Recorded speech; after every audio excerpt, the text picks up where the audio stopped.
మీకు నాకు ఓటు హక్కు లేకుండే.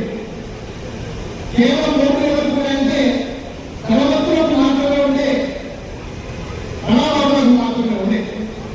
కానీ బాబాసాహెబ్ అంబేద్కర్ మనందరికీ కూడా ఒక అమ్మాయికి ఒకటే ఓటు, ఆదానికి ఒకటే ఓటు, ప్రధానమంత్రి అయినా ఒకటే ఓటు, ముఖ్యమంత్రి అయినా ఒకటే ఓటు, సాధారణ ప్రజలకు ఒకే ఒకటి అని మనకు ఓటు హక్కులు ఇచ్చి ఈరోజు మనందరినీ ప్రజాస్వామ్యంలో భాగస్వామ్యం చేస్తే గత 12 సంవత్సరాల రాక్షస పరిపాలనలో కేంద్రంలో ఆనాడు ఎలక్షన్ కమిషన్ ఆఫ్ ఇండియా సంబంధించి కమిషనర్ ని చీఫ్ జస్టిస్ ఆఫ్ ఇండియా నియమనం చేసేది ఉండే.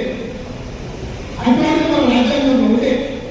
కానీ ఎలక్షన్ కమిషన్ ని కూడా ఓ కేంద్ర మంత్రి ద్వారా వారికి కావాల్సిన వ్యక్తులను కమిషనర్ గా పెట్టుకొని ఈ రోజు ఓట్లలో జరగాలని ఆడుకుంటూ బీజేపీ నాయకత్వం మీ ఓటు నా ఓటు తీసే ప్రయత్నం చేస్తూ ఉంటున్నారు.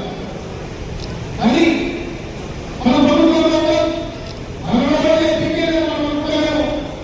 కానీ మనకంటే రాష్ట్రం వెస్ట్ బెంగాల్లో తృణమూల్ కాంగ్రెస్ మమతా బెనర్జీ ఆమె పేరు చెప్తే ముఖ్యమంత్రి మరి అక్కడ కూడా బియ్యంలో వ్యవస్థ ఉంది.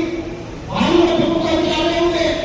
కానీ ప్రభుత్వంలో ఉన్నా కూడా టీఎంసీ పార్టీకి చెందిన 65 లక్షల ఓట్లను తీసేసి ఈరోజు మమతా బెనర్జీని మన రాజకీయంగా ఓడగొట్టి నైతికంగా పూర్తి స్థాయిని గతం చేసే ప్రయత్నం చేసింది.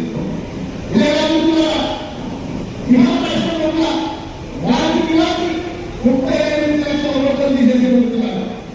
ఈరోజు మన మొత్తం తెలంగాణ రాష్ట్రంలో ప్రభుత్వం రావడానికి నా ప్రభుత్వం కూర్చున్న ప్రతి ఒక్క కార్యకర్త ఏదో ఒకరు పోలీస్ స్టేషన్లో ఉంటారు, ఏదో ఒకరు ధర్నాలో కూర్చుంటారు. తెలంగాణ వచ్చిన తర్వాత నిరంతరం చేసిన పోరాటం, నిరంతరం చేసిన కృషి వల్ల ఈ రోజు రాష్ట్రంలో 35 లక్షల ఓట్లతోని 65 సీట్లతోని ఈ రోజు రేవంత్ రెడ్డి గారు ముఖ్యమంత్రి అయితే మీ అందరి కష్టం వల్ల ఈ వేదికలో ముగ్గురు కార్పొరేషన్ చైర్మన్ కూర్చున్నాం. ఈ రోజు చైర్మన్ కారణం అది మీరే